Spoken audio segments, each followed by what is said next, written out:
별빛 요양원? 대체 그 서류가 왜 황기찬 책상에 있는 거지? 뒤돌아 나온 강재인은 황기찬의 책상에서 본 서류를 떠올렸습니다. 거기에는 분명히 요양원과 아들 황은호의 이름이 적혀 있었습니다. 거기에 황기찬이 뭔가를 숨긴 게 분명해. 직접 찾아가 봐야겠어. 강재인이 황기찬이 숨겨놓은 은호를 찾아 감동적인 재회를 하고 황기찬에게 시원한 한방을 먹이게 된다는 이야기를 해보려고 해요. 그 전에 오늘도 보러 와주셔서 감사합니다. 여러분들의 가정에 평안과 행복이 깃들기를 바라며 여왕의 집 리뷰 시작하겠습니다. 강재인은 금자라는 새로운 이름으로 YL그룹을 드나들기 시작했습니다. 지금은 그녀가 재벌가의 며느리였던 사실을 아는 사람은 거의 없었습니다. 그녀가 머리에 씌운 곱슬머리 가발과 굵은 뿔테 안경, 그리고 짙은 향수까지 더해지자 평소 모습과는 전혀 다른 느낌을 풍겼습니다. 낮은 구두를 신고 사무실 복도를 걸어갈 때마다 들리는 차분한 발소리는 그녀가 품고 있는 날 선 복수심을 감추고 있었습니다. 그녀는 직원용 신분증을 빌려 엘리베이터를 탔고 비서실을 지나 황기찬의 사무실 문 앞에서 잠시 머뭇거리며 심호흡을 했습니다. 그 사무실에는 자신이 반드시 찾아야 할 이중 계약서가 들어있는 노트북이 있었습니다. 그 순간 뒤에서 김도윤이 조용히 다가왔습니다. 그 역시 긴장한 기색이 역력했습니다. 노트북만 확보하면 당신이 무슨 짓을 저질렀는지 확실한 증거가 나올 거야. 제인은 스스로를 다독이듯 작게 중얼거렸습니다. 김도윤은 입술을 굳게 다문 채 조용히 고개를 끄덕였습니다. 황기찬의 사무실 문을 열고 들어가는 순간 온몸에 팽팽한 긴장감이 감돌았습니다. 제인은 침착하게 노트북을 찾아 자리에 앉았고 김도윤은 문 앞에서 적당히 망을 보며 시간을 벌었습니다. 그러나 노트북은 비밀번호가 걸려 있었고 예상치 못한 난관에 부딪힌 제인은 초조해졌습니다. 분명 뭔가 간단한 패턴일 거라 예상했지만 번번이 틀렸습니다. 뒤늦게 김도윤이 제인 쪽으로 몸을 숙였습니다. 아무래도 보안 프로그램이 깔린 것 같아요. 전문가 아니면 풀기 쉽지 않을 텐데요. 바로 그때 문이 열리며 익숙하고도 소름 끼치는 목소리가 들렸습니다. 두 분, 여기서 뭐 하시는 겁니까? 황기찬은 다소 굳은 표정으로 사무실 안을 살폈습니다. 평소라면 느긋하게 타인을 내려다볼 텐데 요즘은 회사 내외가 어수선한 탓인지 날선 기색이었습니다. 그는 금자라고 불리는 낯선 여성이 자신의 노트북 앞에 앉아있는 광경을 보고 불쾌감을 드러냈습니다. 죄송합니다, 회장님. 제가 필요한 서류가 있어서 대신 찾으려고 했습니다. 그가 최대한 침착한 목소리로 응시했습니다. 황기찬이 시선을 던지며 고개를 갸웃하자 김도윤은 바로 제인의 어깨에 손을 얹고는 살짝 뒤로 물러나게 했습니다. 서류가 필요하면 비서실을 통해서 요청하는 게 맞지 않나요? 여긴 제 개인 PC가 있는 곳인데 허락 없이 접근하면 곤란합니다. 부담스러운 공기가 사무실 안을 뒤덮었습니다. 그 짧은 순간 제인은 자신의 심장이 요동치는 소리를 똑똑히 느꼈습니다. 들켰나? 아니, 다행히 얼굴을 알아보지 못한 듯 했습니다. 죄송해요. 도윤 선생님 부탁을 받고 왔는데 절차를 미처 몰랐네요. 불편을 드려서 정말 죄송해요. 제인은 고개를 숙여 사과하며 자리를 정리했습니다. 비밀번호를 풀지 못해 분한 마음이 컸지만 지금 당장이라도 이 자리를 벗어나야만 했습니다. 황기찬은 한 번 더 탐색하듯 제인의 얼굴을 살피더니 이내 김도윤의 표정을 보곤 참았던 말을 뱉었습니다. 다음부턴 조심해주세요. 아무리 급해도 제 허락 없이는 안 됩니다. 그는 자리로 걸어와 노트북을 치켜 올리고 곧장 화면을 잠그는 동작을 취했습니다. 제인은 일단 크게 반발하지 않고 김도윤과 함께 사무실을 나섰습니다. 문이 닫히고 긴 복도를 걸어가면서 제인은 속으로 아쉬움을 삼켰습니다. 이중 계약서가 그곳에 있을 텐데 지금 바로 손에 넣지는 못했습니다. 그러나 이 실패가 되래 그녀의 불꽃 같은 결심을 더 키웠습니다. 회사 밖으로 나와서야 마주친 김도윤은 제인의 옅은 한숨을 듣고 작게 미소 지었습니다. 오늘은 여기까지인 것 같네요. 그래도 황기찬이 의심만 했지 정체를 눈치채진 못한 것 같아요. 제인은 그의 말에 크게 고개를 끄덕이지는 않았지만 눈동자에 단단한 결의가 비쳤습니다. 노트북만 열면 황기찬의 치명적인 비밀이 드러날 텐데 반쯤은 성공한 셈이에요. 다음 기회를 노려봐야죠. 그녀는 작은 목소리로 그렇게 다짐했습니다. YL그룹 본사에서 서둘러 빠져나온 뒤 강재인은 방금 전 황기찬의 날 선 태도를 곱씹으며 혼자 오래된 벤치에 걸터 앉았습니다. 저 남자가 지금까지 나한테, 그리고 우리 가족에게 무슨 짓을 했는지 노트북만 열 수 있으면 다 밝혀낼 수 있을 텐데. 마음속에는 분노와 안타까움이 뒤섞인 채 소용돌이쳤습니다. 한참 후 김도윤이 작은 커피 2잔을 사서 다가왔습니다. 그의 시선은 따뜻하면서도 단호했습니다. 그는 금자로 변장한 강재인에게 종이컵을 건넸고 컵 위에는 김이 모락모락 피어올랐습니다. 고마워요. 잠깐 혼자 생각을 좀 정리하고 싶었어요. 강재인은 커피를 받아들고 작은 한숨을 내쉬었습니다. 둘은 그렇게 잠시 말없이 커피를 마셨습니다. 그러다 강재인이 먼저 입을 열었습니다. 오늘은 놓쳤지만 다른 방법이 있을 거예요. 아직 끝난 게 아니니까요. 그녀는 흥분을 가라앉히려는 듯 천천히 호흡을 고르며 말했습니다. 김도윤도 미묘한 미소를 띠며 응수했습니다. 물론이죠. 황기찬 노트북이 전부는 아닐 거예요. 제가 일하는 병원이나 YL그룹 관련된 다른 곳에서도 단서를 찾을 수 있을지 몰라요. 사실 문득 떠오른 게 하나 있는데. 그 말에 강재인이 시선을 들었습니다. 김도윤이 어렴풋이 떠올린 건 황기찬 서류 중 책상 위에 보였다는 별빛 요양원이라는 문구였습니다. 별빛 요양원. 황기찬 사무실 책상에 있던 파일 제목이었어요. 그때 자세히 보진 못했는데 뭔가 중요한 내용 같았어요. 강재인은 기억을 더듬었습니다. 노트북에 집중하느라 지나쳤지만 그 문서 표지에는 이상하게도 황은호 이름이 작게 기재되어 있었습니다. 김도윤은 고개를 끄덕였습니다. 네, 그 문서요. 뭔가 중요한 내용이 적혀 있는 것 같았는데 직접 가보면 무슨 시설인지 알 수 있지 않을까요? 자선 사업일 수도 있고 아니면 다른 용도일 수도 있습니다. 강재인은 속으로 별빛 요양원이 단지 노인시설만은 아닐 것 같다는 직감을 했습니다. 만약 그곳이 황기찬에게 중요한 장소라면 분명 숨겨둔 비밀이 더 있을 거예요. 숨 돌릴 새도 없이 그녀의 머릿속에 불길한 예감이 스쳐 지나갔습니다. 죽은 줄만 알았던 황은호와 관련된 무언가가 있을지도 모른다는 생각에 가슴이 두근거렸습니다. 가봐야겠어요. 위험하더라도 그냥 모른 척 있을 수 없어요. 그 서류가 우연히 책상 위에 있었을 리가 없잖아요. 그녀의 목소리에는 흔들림 없는 결의가 깃들어 있었습니다. 김도윤은 그런 강재인을 신중히 바라봤습니다. 그럼 준비를 해봐요. 저는 의사니까 방문 이유를 만들기 쉽겠지만 재인 씨도 함께 가려면 명분이 있어야겠네요. 그 말에 강재인은 약간 고민하는 표정을 지었습니다. 제가 병원에서 상담 지원을 하는 외부 전문가로 설정하면 어떨까요? 요양원은 상담 직원이 필요하니까요. 서로의 눈빛이 교차하면서 두 사람은 자연스럽게 작전 구상에 돌입했습니다. 주변 빌딩 사이로 해가 기울어가고 있었습니다. 오늘 노트북 탈취 작전은 실패로 끝났지만 새롭게 잡힌 별빛 요양원이라는 단서는 그들을 또다시 움직이게 만들었습니다. 다음 날 아침 김도윤이 병원장에게 요양원 방문을 요청하겠다고 전화를 걸었습니다. 그리고 강재인은 서류 가방을 챙기며 혼잣말을 내뱉었습니다. 꼭 알아낼 거예요. 황기찬이 여길 왜? 그녀의 두 눈에는 복수심과 불안감이 교차하고 있었습니다.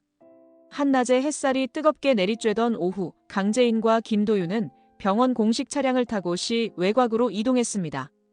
길가엔 휑한 들판이 펼쳐져 있었고 그 한편에 오래된 간판이 삐뚤게 걸린 별빛 요양원이 보였습니다. 구불구불한 도로를 따라 차가 멈추자 두 사람은 건물 입구로 함께 걸어 들어갔습니다. 주위는 묘하게 적막했습니다.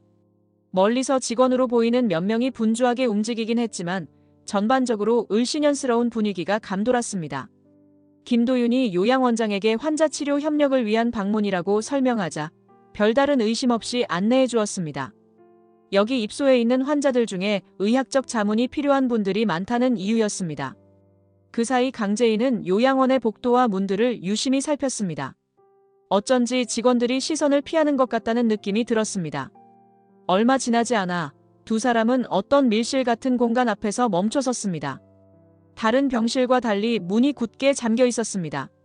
김도윤이 살짝 눈짓하자 강재인은 조심스레 고개를 끄덕이며 문 옆을 살폈습니다. 열쇠가 꽂혀 있지 않은 문, 단단한 잠금 장치. 내부가 궁금했습니다. 여긴 외부인이 함부로 들어가면 안 되는 방이에요. 중환자라서요. 직원 말고는 출입을 금하고 있어요. 요양원 관계자가 김도윤에게 사정을 전했지만 그 말이 오히려 두 사람을 더 궁금하게 만들었습니다. 심장이 요동치는 걸 느끼며 강재인은 설마라는 생각을 떨쳐내지 못했습니다. 곧이어 김도윤이 의사 신분을 내세워 설득을 시도했습니다. 환자의 상태를 직접 봐야 치료 방법을 알 수 있어요. 묘한 눈치를 보던 직원이 결국 문을 열고 안내했습니다. 방 안에 들어서자마자 강재인은 걸음을 멈췄습니다. 침대 위에는 호흡기와 각종 의료 장비에 둘러싸인 작은 몸이 누워 있었습니다. 순간 강재인의 시야가 흔들렸습니다. 이건 말도 안 돼. 목소리가 떨리며 나오지 않았습니다. 침대에 누운 아이는 바로 황은호였습니다. 그녀의 아들, 죽었다고만 알려진 아이가 이곳에서 식물인간 상태로 연명 치료를 받고 있었습니다. 은호야, 은호야. 강재인은 다리가 풀려 그 자리에 주저앉았습니다. 숨이 막히는 충격과 눈물이 동시에 밀려와 제대로 말을 잇기도 어려웠습니다. 진정하세요. 은호가 분명 살아있는 거예요. 치료가 가능할 수도 있어요. 김도윤이 절박하게 그녀의 어깨를 붙잡았습니다.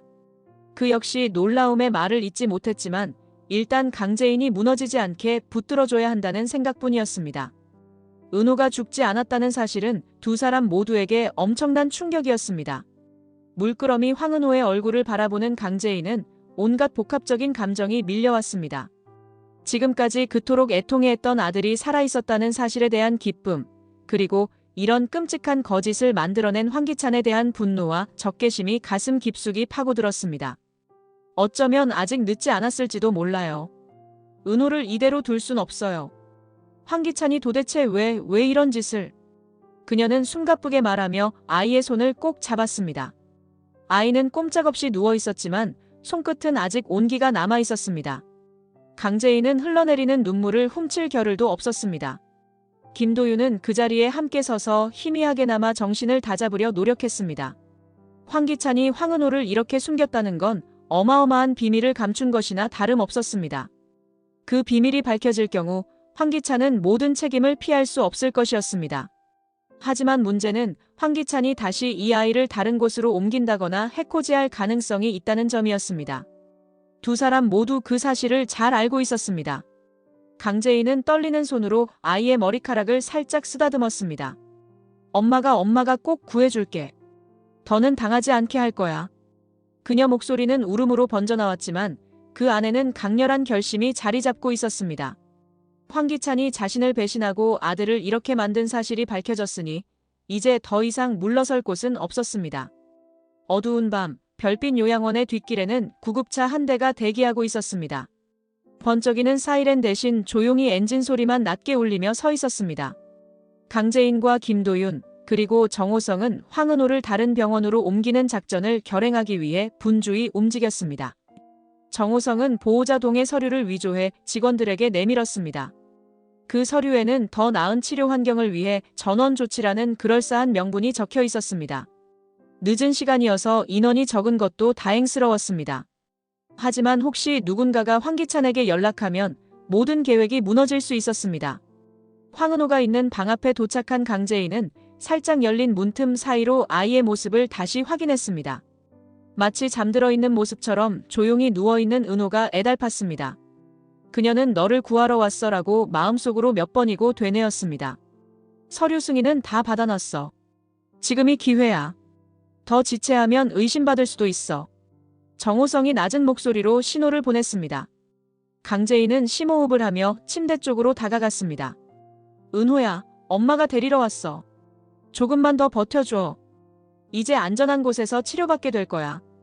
그녀는 아이를 조심스럽게 안아 올렸습니다.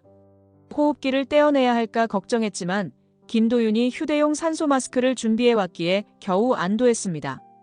천천히 아이를 구급차로 옮기는 동안 강재인의 마음은 수백 번씩 요동쳤습니다. 지금이라도 누군가 들이닥쳐 멈춰 라고 소리칠 것만 같았습니다. 그러나 다행히도 큰 소란은 일어나지 않았습니다. 직원들은 정호성이 제시한 서류를 보며 고개를 끄덕였고 간호사 몇 명은 황은호를 돕기 위해 함께 움직여 주었습니다. 이유는 알 수 없지만 대부분이 빨리 전원하는 게 낫겠다는 기색이었습니다. 혹시 이곳이 관리가 잘 안 되는 사설 요양원이었는지도 모른다는 생각이 들었습니다. 구급차 안에서 강재인은 황은호의 손을 붙잡고 끝없이 눈물을 흘렸습니다. 숨은 잘 쉬고 있는 거지. 엄마가 더 잘해줄게. 절대로 포기하지 않을 거야. 아들의 가느다란 숨소리를 듣는 것만으로도 가슴이 저릿했습니다. 김도윤은 옆자리에서 아이의 상태를 살폈습니다. 자세한 건 병원 가서 검진해봐야 알겠지만 지금은 무사히 옮기는 게 가장 중요해요. 그의 목소리는 냉정했지만 눈빛은 안쓰러움으로 젖어 있었습니다.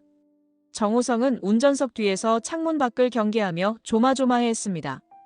언제라도 황기찬이 눈치채고 달려올 것 같았습니다. 그러나 다행스럽게도 구급차는 아무런 방해 없이 별빛 요양원을 빠져나왔습니다. 병원 도착까진 1시간 정도 걸리겠어. 당분간 내가 아는 사람들 동원해서 은호가 여기 있었다는 기록을 숨겨둘게. 그는 과거 여러 나라를 돌며 쌓아둔 인맥과 자금을 이렇게 활용하게 될 줄은 몰랐습니다. 강재인은 고개를 숙인 채 작게 중얼거렸습니다. 고마워요. 그 목소리는 뒷좌석에서 참아왔던 슬픔과 안도의 감정이 뒤섞인 소리였습니다. 황은호를 무사히 옮긴 이 작은 승리 뒤에는 황기찬에 대한 분노와 공포가 어둡게 깔려 있었습니다. 이 사실이 발각되면 황기찬은 자신이 숨겨온 비밀이 드러난 데 대한 보복을 시도할지도 몰랐습니다. 그러나 이미 강재인과 김도윤, 그리고 정호성은 절대 물러서지 않겠다고 다짐한 상태였습니다. 도시 외곽을 벗어나 병원으로 향하는 길은 길고도 고단했습니다. 강재인은 황은호가 조금이나마 안정을 되찾기를 바랄 뿐이었습니다. 시끄러운 사이렌 없이 적막이 감도는 구급차 안, 그곳에는 어둠 속에서도 식지 않는 가족애와 더 끓어오르는 복수심이 동시에 자리하고 있었습니다. 황기찬에게 한 통의 전화가 걸려왔습니다. 늦은 밤, 정신없이 퇴근 준비를 하던 중 요양원 측에서 황은호가 사라졌다며 다급하게 알려온 것이었습니다. 그는 처음엔 무슨 말이야? 라고 되물으며 긴장감이 맥박을 타고 퍼지는 걸 느꼈습니다. 곧장 차를 몰아 별빛 요양원으로 가려 했지만 이미 늦었다는 생각이 번쩍 들었습니다. 누가 은호를 데려간 거지? 아니, 설마 제인? 기차는 스스로 생각해도 그 결론에 다다랐습니다. 분명 강재인이 알아챈 것이었습니다. 그는 악에 바친 채 곧장 강재인을 찾아 YL그룹 사무실로, 그녀가 있는 부서로 발걸음을 옮겼습니다. 평소 같으면 느긋하게 계획을 세웠겠지만 지금은 그럴 여유가 없었습니다. 그 시각, 금자라는 이름으로 출근한 강재인은 다른 서류를 정리하는 척하며 자리에서 마지막 업무를 마무리 중이었습니다.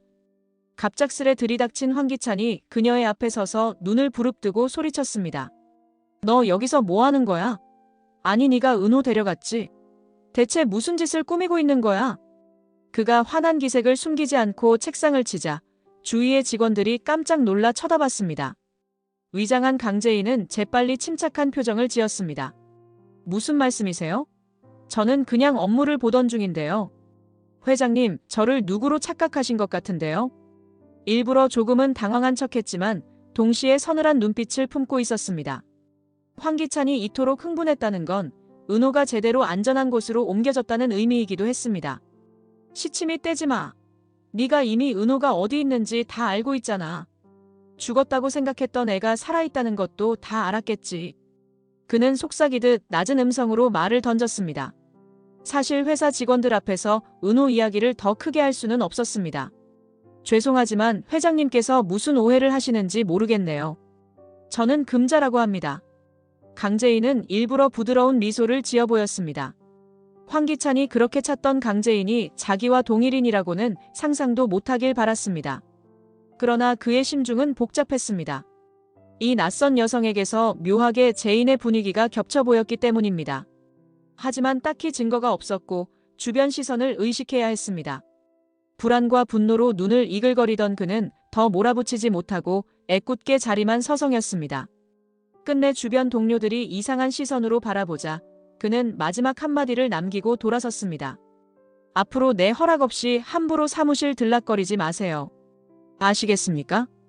강재인은 그가 사라진 뒤에야 숨을 고르며 안도의 한숨을 내쉬었습니다.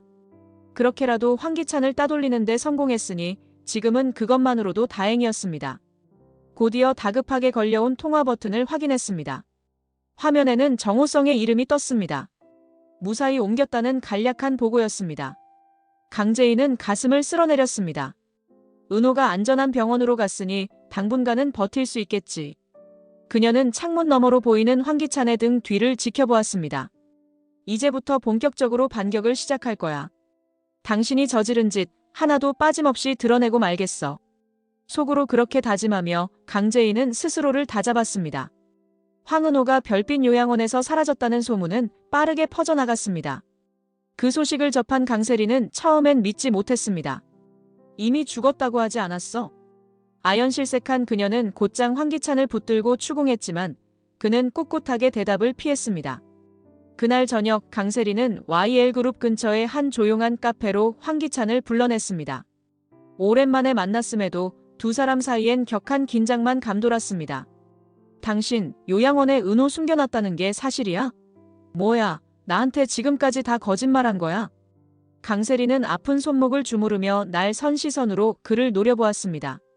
보통 때 같았으면 발랄하게 대했겠지만 지금은 온통 배신감뿐이었습니다. 진정해. 이건 내 개인적인 일이야. 네가 알 필요 없어. 황기찬은 차가운 표정으로 답했습니다. 사실 그 누구에게도 알려지면 안 되는 비밀이었지만 벌써 이렇게 퍼져버렸습니다. 난 당신이랑 같은 편이라고 생각했어. 그래서 온갖 일 다 저지른 건데. 이제 와서 날 쏙 빼놓고 자기 자식만 살려둬. 내 아들은, 우리 지호는 은호한테 밀려난 거야. 흔들리는 목소리 뒤에는 슬픔과 분노가 복잡하게 뒤엉켜 있었습니다. 강세리는 이미 한 아이의 엄마였고 강재인의 아들 은호와 비교당한다는 느낌에 계속 시달려왔었습니다. 황기찬은 고개를 돌렸습니다. 지호를 몰아낼 생각 같은 건 없어. 다만 은호는 내 아들이니까 살려둘 이유가 있었던 것뿐이야. 이 한마디가 강세리를 더 격분하게 만들었습니다. 그럼 넌 날 뭐라고 생각했던 거야? 우리는 동지였잖아. 강재인을 무너뜨리고 그 자리를 차지하겠다고. 그런데 너 혼자 딴 생각을 하고 있었다는 거야? 그녀는 차가운 커피잔을 내려놓으며 눈을 흘겼습니다. 황기찬이 곤혹스러운 듯 작게 숨을 내쉬었습니다. 네가 날 의심하는 거 이해해. 하지만 지금 네가 알 필요 없는 일도 있어. 그 여자가 뭘 꾸미는지부터 알아내는 게 우선이야. 그가 무심하게 답하자 강세리는 괴로운 듯 이마를 찌푸렸습니다. 어쩌면 자신들이 함께 해온 모든 악행이 조금씩 들통날 것만 같아 불안하기도 했습니다. 그때 강세리는 문득 생각을 정리하려는 듯 잠시 침묵하더니 황기찬을 향해 제안을 꺼냈습니다. 좋아. 네가 날 배신했든 말든 지금 둘 다 골치 아픈 건 같잖아. 투자 얘기 기억하지? 난 돈이 필요하고 넌 강재인이나 강승우 같은 걸림돌을 막을 힘이 필요하잖아. 내게 투자하면 재인과 승우를 확실히 막아주겠다는 말이 황기찬 귀에 꽂혔습니다. 눈앞의 강세리를 믿을 수 있을까? 그는 이미 깊은 의심에 빠져 있었지만 다른 한편으로는 그녀가 여전히 유용한 카드라는 걸 알고 있었습니다. 이 미묘한 두 사람의 거래, 그 속에는 믿음이나 애정 같은 감정은 거의 남아있지 않았습니다. 오직 목적과 두려움만이 서로를 이어주는 끈이 되었습니다. 황기찬은 결국 강세리의 손을 뿌리치지 않았습니다. 카페 밖을 나서는 길, 강세리는 혼잣말처럼 중얼거렸습니다.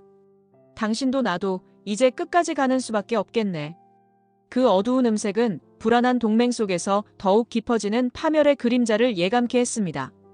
황은호를 안전한 병원으로 옮긴 뒤에도 강재인과 김도윤은 YL그룹의 서버 및 내부 파일에 더 깊이 접근해야 했습니다. 구체적인 증거 없이는 법적 조치를 취하기 어려웠고 무엇보다 황기찬이 또 다른 반격을 시도할 수 있었습니다. 그러던 중 그들은 우연히 강승우가 회사 내부 시스템에 관심이 없다는 사실을 알게 되었습니다. 강승우는 요즘 정신없이 술을 마시고 돌아다니며 무기력하게 시간을 보내고 있었습니다. 경영의 뜻도 없고 뭐가 어떻게 돌아가는지도 모르겠다는 게 그의 솔직한 심경이었습니다. 때마침 강승우가 담당하던 프로젝트의 개정 권한이 생각보다 높다는 점이 확인되었습니다. 이 사실을 알게 된 강재인은 새삼 희망을 느꼈습니다. 승우가 신경 안 쓰는 사이에 우리가 그 계정을 이용해서 황기찬 자료에 들어갈 수 있지 않을까요? 김도윤 역시 긍정했습니다. 회장 일가라면 사내 시스템 접근 권한이 꽤 클 거예요. 승우 씨를 설득해서 동의만 얻으면 이중 계약서 찾는 게 훨씬 수월할 겁니다. 하지만 문제는 강승우가 도대체 말을 들어줄지 여부였습니다. 요즘 들어 그는 회사에 대한 의욕도 집안 문제에 대한 관심도 잃어버린 상태였습니다. 그래도 강재인은 형식적으로나마 그에게 도움을 청해야 했습니다. 그날 오후 강승우가 김도윤의 병원 근처에서 술 냄새를 풍기며 비틀거리다 붙잡혔습니다. 김도윤이 그를 붙잡아 임시로 수액이라도 맞아야 할 것 같다며 병실로 데려갔고 강재인은 바깥에서 기다리다 마침내 그와 마주 앉았습니다.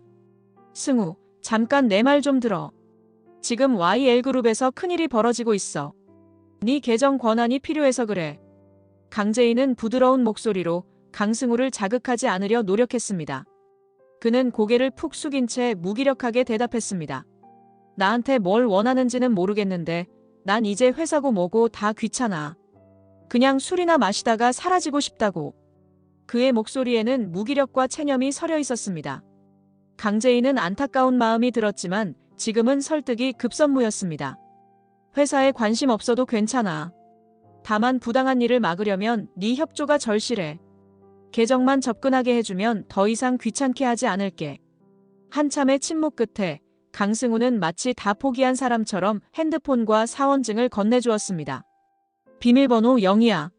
마음대로 해. 그는 그저 자조적인 웃음을 흘렸습니다. 잘 되면 다행이고 안 되면 말고. 뜻밖의 쉽게 열린 문. 강재인은 그에게 상처가 더 깊어지지 않도록 조심스레 고개를 숙여 고마움을 전했습니다. 그리고 얼마 후 그녀와 김도윤은 강승우의 계정으로 사내 서버에 접속했습니다. 빈 방에서 노트북을 켜고 계정으로 로그인한 순간 방대한 양의 문서가 펼쳐졌습니다. 그중 황기찬 프로젝트라는 폴더가 눈길을 끌었습니다. 긴장된 마음으로 클릭하자 여러 계약서 파일이 줄지어 보였습니다. 강재인은 빠르게 탐색했습니다. 찾았다. 이중 계약서. 화면에 뜬 파일명을 본 그녀는 가슴이 뛰었습니다. 클릭해 열어보니 명백히 불법적인 계약 내역이 들어있었습니다. 돈의 흐름이 수상하게 얽혀있고 법인을 여러 개 우회하며 자금을 빼돌린 흔적이 드러났습니다. 도윤씨, 이거면 황기찬을 완전히 끌어내릴 수 있어요. 이건 단순 실수가 아니에요. 검찰에 넘기면 바로 조사 들어갈 거예요. 그녀는 손을 살짝 떨며 스크롤을 내렸습니다. 그동안 감춰져 있던 황기찬의 범죄가 구체적인 숫자와 기록으로 선명하게 드러났습니다. 김도윤도 이를 확인하며 굳은 표정을 지었습니다. 이 정도면 황기찬이 발뺌하기도 힘들겠네요. 파일 백업을 마친 뒤 강재인은 노트북을 덮으며 고개를 들었습니다. 비록 강승우는 의욕을 상실한 상태였지만 그의 계정이 결정적인 열쇠가 되었습니다. 황기찬, 이제 숨을 곳은 없어. 그녀는 간신히 숨을 고르며 굳은 의지를 다졌습니다. 반드시 법정에 세워 자신과 은호가 당한 고통을 되갚아 주리라. 강세리와 황기찬은 아직 자신들의 치명적인 문서가 강재인의 손에 넘어갔다는 사실을 꿈에도 모르고 있었습니다. 그 대신 강세리에게 닥친 새로운 충격은 바로 황은호가 죽지 않았다는 사실이었습니다. 어느 날 늦은 밤 황기찬이 숨기는 게 많다는 걸 직감한 강세리는 몰래 수소문했고 결국 별빛 요양원 쪽 관리인에게서 황기찬님 아드님이 사실 식물인간 상태로라는 이야기를 빼냈습니다. 강세리는 믿을 수 없는 사실에 분노하며 그를 추궁했습니다. 그동안 날 완전히 속였네. 은호가 살아있었으면 적어도 말은 했어야지. 그녀는 흥분한 나머지 테이블을 내리치며 소리를 높였습니다. 황기찬은 애써 침착하게 대응하려 했지만 그 역시 여기저기 몰린 상황이라 여유가 없었습니다. 은호가 살아있다고 해서 네가 뭘 달라지게 할 건데? 너한테 털어놓으면 무슨 이득이 있어? 골치만 더 아파질 뿐이야. 무심하게 뱉은 그의 한마디가 강세리의 감정을 폭발시키는 도화선이 되었습니다. 정말 너무하네. 우리 지호는 어떻게든 인정받으려고 발버둥 치게 만들면서 네 친아들은 몰래 살려두고 네가 아무리 강재인을 배신했어도 결국 핏줄은 포기 못하겠다는 거야? 그녀의 목소리에 서린 경멸이 방 안을 파고들었습니다. 황기찬은 입술을 꽉 깨물었습니다. 황은호가 숨겨져 있었다는 사실을 알게 되면 강세리가 완전히 등을 돌릴 수도 있겠다고 생각했지만 이토록 격렬하게 나올 줄은 몰랐습니다. 한동안 침묵이 오갔습니다. 밖에서는 차 소음이 들려왔지만 두 사람의 대치는 곧바로 끝나지 않았습니다. 강세리는 여러 번 숨을 몰아쉬고 나서야 간신히 말을 이었습니다. 그럼 왜 가만히 있었어? 은호 없어진 지 꽤 됐다던데. 이제 재인이가 그 애를 데려간 게 분명하잖아. 이렇게 손 놓고 보고만 있을 거야? 황기찬은 눈을 번뜩였습니다. 강재인이 황은호를 빼돌렸다는 점은 이미 알고 있었지만 아직 확신할 증거는 없었습니다. 그래도 이대로 놔둘 수는 없었습니다. 지금 방법을 찾고 있어. 거래처럼 들리는 이 말을 듣고 강세리는 코웃음을 치며 자리를 박차고 일어섰습니다. 지금 누구 협박해? 뭘 나누긴, 네가 날 제대로 속인 게 먼저잖아. 두 사람의 관계는 이미 깊은 균열이 가고 있었습니다. 강세리는 닳아버린 애정과 뒤틀린 욕망을 간신히 봉합하려 했지만 황기찬에게 더는 신뢰를 갖기 어려웠습니다. 그러나 그렇다고 당장 등을 돌려버리기엔 그녀 역시 저지른 일들이 발목을 잡고 있었습니다. 결국 깊은 밤이 되도록 둘은 결론에 이르지 못했습니다. 강세리는 분노를, 황기찬은 초조함을 안고 각자 돌아갔습니다. 문이 닫히는 소리만 쓸쓸히 울려 퍼졌습니다. 그리고 미처 깨닫지 못한 채 그들의 눈앞에는 더 큰 재앙이 다가오고 있었습니다.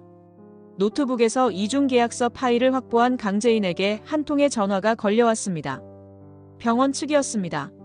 황은호 군이 아주 미세하게 손가락 움직임을 보였다는 기적 같은 소식이었습니다. 그녀는 그 자리에서 펑펑 울어버릴 뻔했습니다. 황은호가 깨어날 수 있다는 희망이 생긴 것이었습니다. 당장이라도 병원으로 달려가고 싶었지만 마침 황기찬을 법적 심판대에 세울 수 있는 결정적인 서류가 손에 있는 지금이야말로 중요한 시점이었습니다. 강재인은 잠시 마음이 갈렸습니다. 아들이 깨어날 수도 있는데 지금 복수로 시간을 허비해도 되나? 하는 자책이 피어올랐습니다. 이 사실을 들은 김도윤은 살짝 고민하다가 결국 강재인을 찾아가 조언했습니다. 복수도 중요하지만 지금은 황기찬이 반격을 준비할 수도 있어요. 서류를 빨리 확보하고 공개하는 게 좋을 것 같아요.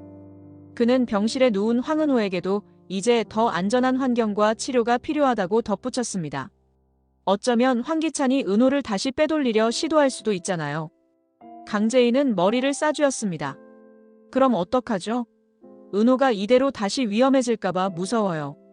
하지만 가만히 있으면 황기찬이 계속 우릴 짓밟을 거고.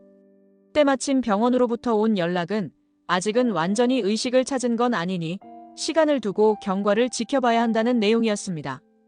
강재인은 살짝 안도하면서도 슬펐습니다. 언제 깨어날지 모르는 상태인 아들을 보며 그 아이를 위해서라도 지금 자신이 해야 할 일이 무엇인지 깨달았습니다. 도윤 씨 말이 맞아요. 너무 오래 끌면 안 돼요. 은호가 숨겨졌던 사실이랑 황기찬이 불법 계약으로 돈을 빼돌린 흔적까지 모두 한꺼번에 폭로해야 해요. 그녀는 결단한 듯 눈을 번뜩이더니 손에 쥔 USB 메모리를 꼭 쥐었습니다. 이 안에는 황기찬의 이중 계약서 사본이 들어있었습니다. 아들이 깨어나면 더는 이 고통스러운 세계를 보게 하고 싶지 않아. 하지만 복수와 정의 실현 사이에서 갈등하는 모성은 쉽게 가라앉지 않았습니다. 아들을 우선 보호하고 싶다는 마음, 그리고 황기찬을 쓰러뜨리고 싶은 욕망이 부딪혔습니다. 김도윤은 그런 강재인을 진심으로 이해하는 듯 조용히 옆에 서 있었습니다. 재인 씨, 지금 흔들리면 황기찬은 더 깊이 파고들 겁니다. 아마 경찰이나 다른 권력기관과 손잡을 수도 있어요. 서둘러 움직이는 게 어떨까요? 강재인은 침묵 속에서 고개를 끄덕였습니다. 네, 알겠어요. 은호를 위해서라도 이젠 결정을 내려야겠어요. 그녀는 마음을 굳혔습니다. 황은호가 깨어나 웃는 얼굴을 다시 볼 수 있다면 그때는 이 모든 악몽이 끝난 뒤여야 한다고 다짐했습니다. 한편 창문 바깥에는 청명한 하늘 대신 잿빛 구름이 끼어 있었습니다. 마치 곧 몰아칠 폭풍을 예고하듯 거친 바람이 불었습니다. 그리고 그 폭풍 한가운데에서 강재인은 차갑게 식은 원한과 불타오르는 애틋함을 동시에 품고 있었습니다. 강재인은 이중 계약서와 관련된 자료를 정리하고 언론과 검찰에 동시에 제보할 계획을 세웠습니다. 그런데 정작 자료를 보내려는 순간 갑작스러운 고민이 그녀를 휩싸았습니다. 은호가 깨어난다면 내가 이런 복수전 때문에 곁에 없으면 어떡하지? 하는 죄책감이었습니다. 병실을 찾은 강재인은 황은호의 손을 마주잡고 작게 속삭였습니다. 엄마가 어떤 결정을 하든 결국 너를 살리는 게 우선이야. 그런데 이대로 두면 또다시 황기찬이 너를 빼앗을까봐 너무 겁나. 마침 병실 안에서 차트를 정리하던 김도윤이 살짝 다가왔습니다. 재인 씨, 지금 마음이 많이 복잡하죠? 황기찬을 고발하면 분명 큰 소용돌이가 일어날 거예요. 하지만 그게 오히려 은호를 지키는 길일 수도 있어요. 그는 담담한 목소리였지만 그 안에는 진심이 담겨 있었습니다. 강재인은 잠시 눈을 감고 호흡을 고르며 말했습니다. 네, 알아요. 황기찬이 가만히 있진 않을 텐데 더 늦추면 제가 감당 못할 일들이 생길 것 같아요. 그래도 마음 한구석이 무거운 건 제가 아직 은호 옆에 더 있어주고 싶어서겠죠. 김도윤은 고개를 끄덕였습니다. 그 마음 이해해요. 하지만 황기찬의 행보를 보면 지금이 행동할 유일한 기회일지도 몰라요. 그때 병실 문이 열리더니 간호사가 급히 들어왔습니다. 바로 옆 병동에서 어떤 분이 진료받으러 왔다가 환자 기록을 물어보고 있어요. 김도윤은 설마 기찬 쪽 사람인가 하는 의심이 들어 간호사에게 일단 위치를 알려주지 말라고 지시했습니다. 그 짧은 소란이 지나가고 강재인은 마음을 다잡았습니다.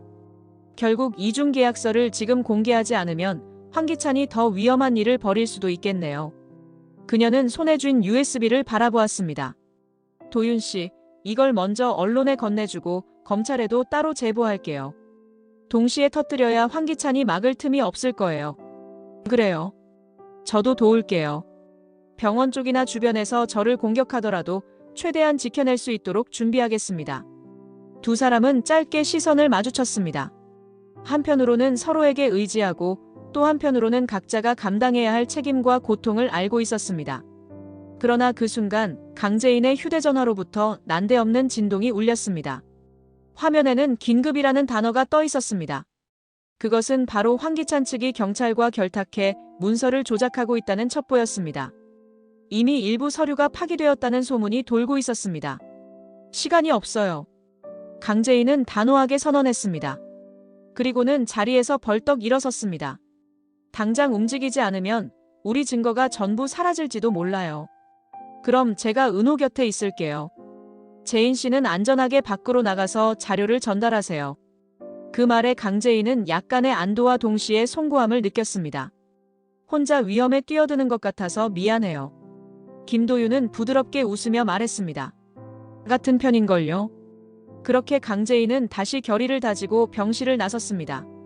심장이 마구 뛰었지만 마침내 황기찬과 최후의 대결이 임박해오고 있음을 직감했습니다. 황은호의 손가락이 움직이기 시작한 만큼 그녀의 마음도 더는 뒤를 돌아보지 않겠다고 스스로에게 다짐했습니다. 황은호가 사라진 뒤로 초조해진 황기찬은 강세리와의 관계마저 나날이 삐걱대고 있었습니다.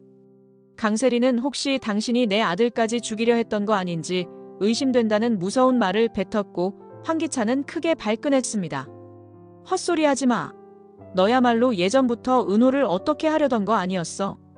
두 사람은 서로를 향해 독설을 퍼부으며 싸우다가도 막상 불법 행위가 모두 드러날 위기에 처하니 다시 협력할 수밖에 없는 처지가 되었습니다. 황기찬은 이미 경찰에 손을 써두었지만 점점 커지는 불안감을 지울 수 없었습니다. 거실 소파에 앉아있던 강세리는 안절부절 못하다가 결국 원망 섞인 목소리를 내뱉었습니다. 당신, 은호 사라지자마자 완전 예민해졌네. 설마 아직도 그 애 살리겠다고 애쓰는 거야? 은호는 내 아들이야. 지호도 중요하지만 은호도 절대 포기 못해. 강세리는 코웃음을 쳤습니다. 결국 네가 원하는 건 다 가졌네. 재인이도 속이고 나도 속이고 은호까지 빼돌린 주제에 지금 와서 그런 말이 무슨 소용이야? 그 말이 황기찬의 옆구리를 후벼 팠습니다. 이미 모든 게 어긋나 버렸지만 그래도 그는 자신이 왕좌를 지켜야 한다는 집착을 버리지 못했습니다. 그때 휴대전화가 울렸습니다. 황기찬은 전화를 받으며 일어나더니 굳은 표정으로 전화를 끊었습니다. 경찰 쪽에서 서류를 더 파기해야 한대. 강재인이 이미 뭘 가지고 언론에 제보할 것 같다고. 강세리는 잔뜩 찌푸린 얼굴로 그를 바라봤습니다. 그럼 어떻게 할 건데? 당장 움직여야지. 나도 물러설 생각 없어. 강재인이 우리를 완전히 무너뜨리게 둘 수 없잖아.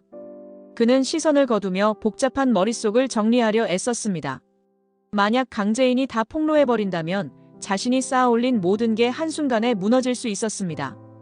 강세리는 싸늘한 미소를 지으며 그를 쳐다봤습니다. 그때처럼 경찰이나 법조계 쪽에 손을 쓰면 돼. 다만 빨리 움직여야 해. 두 사람은 서로를 증오하면서도 범죄를 은폐하기 위해 함께 공조할 수밖에 없었습니다. 복잡한 감정이 뒤섞여 있었지만 살아남기 위해서는 손을 잡아야 한다는 역설을 깨닫고 있었습니다. 거실에 어둠이 짙게 깔렸습니다. 황기찬은 강세리를 향해 지시했습니다. 서류 정리해. 우리한테 불리할 만한 문서는 다 찾아서 파기해야 해. 알겠어. 하지만 다신 날 배신하지 마. 강세리는 날카롭게 응수했습니다. 그렇게 둘은 함께 어두운 밤거리를 향해 나섰습니다. 차가운 공기가 몰려들었고 지평선 너머로 벌써 새벽이 다가오고 있었습니다. 어쩌면 저 멀리서 강재인이 모든 진실을 밝혀낼 준비를 하고 있음을 그들도 어렴풋이 알고 있었는지도 모릅니다. 언론과 검찰에 제보하려던 강재인은 예상치 못한 방해 신호를 접했습니다. 황기찬이 이미 경찰서 내부를 매수해 서류 일부를 없애고 있다는 정보였습니다. 시간은 빠르게 흘렀고 김도윤은 그녀 곁에서 긴장 어린 목소리로 말했습니다. 재인 씨, 빨리 움직여야겠어요. 지금 경찰이랑 결탁했다고 하면 증거인멸이 광범위하게 이뤄질 가능성이 커요. 강재인은 흔들리는 눈빛으로 김도윤을 쳐다보았습니다. 내 은호병실에도 사람이 들이닥치지 않을까 걱정돼요. 방금부터 이상한 전화가 병원 쪽에도 걸려오고 있고 두 사람은 사태의 심각성을 깨닫고 있었습니다. 하지만 이대로 포기할 순 없었습니다. 강재인은 이중계약서 파일 여러 사본을 만들고 황기찬이 황은호를 숨겼다는 내용도 정리해 별도의 영상까지 준비했습니다. 언론이 이 사실을 들으면 절대 가만두지 않을 거예요.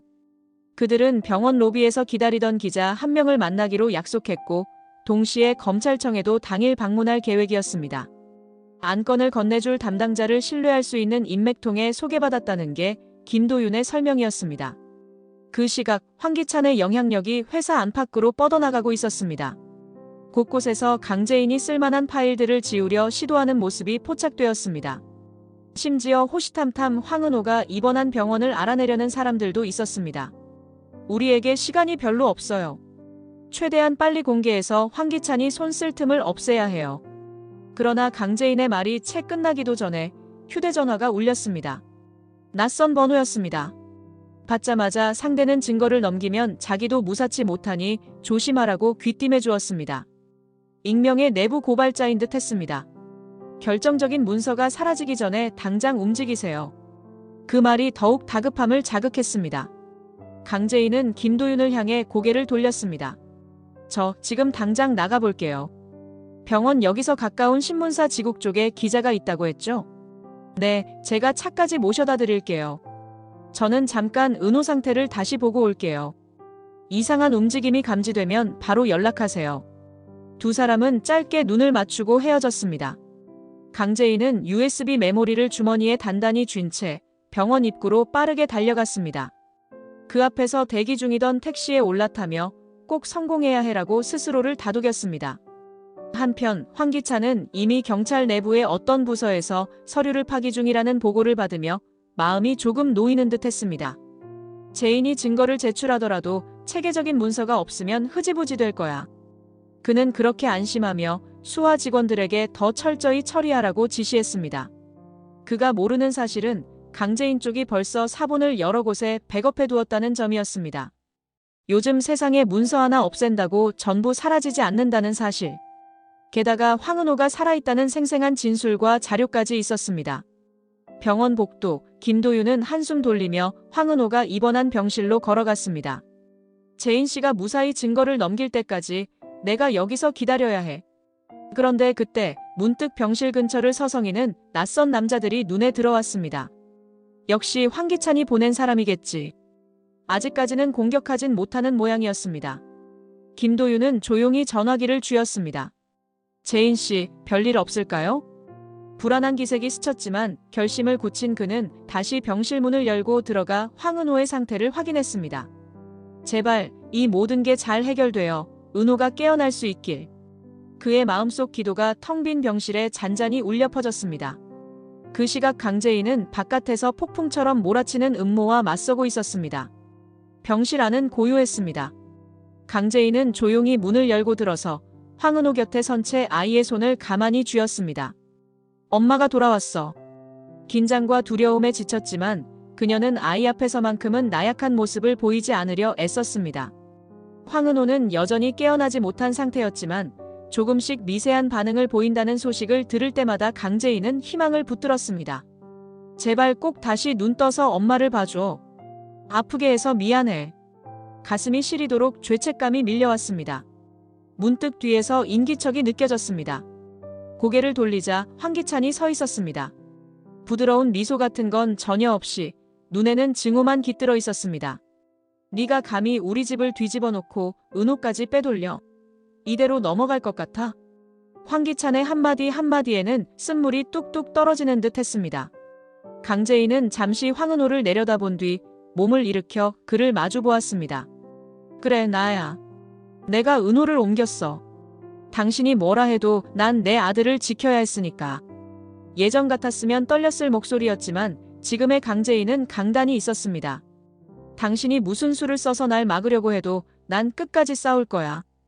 황기찬은 코웃음을 치듯 흘겨보았습니다. 넌 내 정체를 들쑤시면서 내가 그냥 보고만 있을 줄 알았어? 경찰하고 이미 손잡고 문서도 파기하고 있을 테니까 네가 가진 카드도 별거 없을 거야. 강재인은 그를 똑바로 바라보며 마치 오래된 분노를 집약해 토해내듯 대꾸했습니다. 아직도 본인을 과대평가하네. 그 이중계약서 그리고 은호 숨긴 사실까지 다 밝혀지면 당신이 어떻게 될지 뻔히 보여. 나는 절대로 물러서지 않아. 그 말을 들은 황기찬의 안색이 더욱 험악해졌습니다. 그는 손가락을 꺾으며 낮게 읊조렸습니다. 좋아. 그럼 해봐. 어디까지 하나 지켜보지. 창문 바깥으로는 희미하게 나뭇가지가 흔들렸고 병실 안에는 숨막히는 침묵이 흘렀습니다. 둘 사이에 가로막힌 감정의 골은 이미 너무나도 깊었습니다. 난 널 절대 용서 못해. 강재인이 마지막으로 뱉은 말은 한 줄기 서늘한 결의로 병실을 휘감았습니다.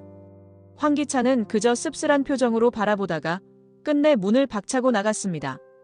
남은 건 강재인과 황은호, 그리고 그 뒤에서 커튼에 살짝 가려진 의료장비 소리뿐이었습니다. 그때 침대에 누운 황은호의 손가락이 아주 살짝 움직였습니다. 강재인은 순간적으로 방금하고 숨을 멈췄습니다. 아들이 분명 조금 전보다 크게 반응했습니다. 잔뜩 구겨져 있던 그녀의 표정이 한순간에 풀어지며 그 자리에 털썩 주저앉았습니다. 은호야, 들려? 엄마가 네 옆에 있어. 눈물이 쏟아졌지만 이번에는 기쁨이 섞여 있었습니다. 그 작고 미세한 움직임은 황은호가 완전히 돌아올 수 있음을 암시하는 희망의 빛이었습니다. 동시에 황기찬에게 맞서겠다는 강재인의 의지를 더욱 굳건히 해주는 순간이기도 했습니다. 우리 둘을 갈라놓고 모든 죄를 덮으려 했던 것 이젠 통하지 않아. 끝까지 싸워서 반드시 죗값을 치르게 만들 거야. 병실 안 커튼 뒤로 조용히 스미는 희미한 빛 속에서 강재인은 아들의 손을 꼭 잡았습니다. 아이가 다시 세상을 볼 날이 올 때 그 곁에 당당히 서고 싶었습니다. 그리고 황기찬의 거짓된 왕좌를 기필코 무너뜨릴 것을 가슴 깊이 다짐하며 작은 희망의 불씨를 지키고 있었습니다. 이번 영상 재미있으셨으면 구독과 좋아요 부탁드립니다. 구독은 저에게 큰 응원이 됩니다. 오늘도 시청해주셔서 감사합니다.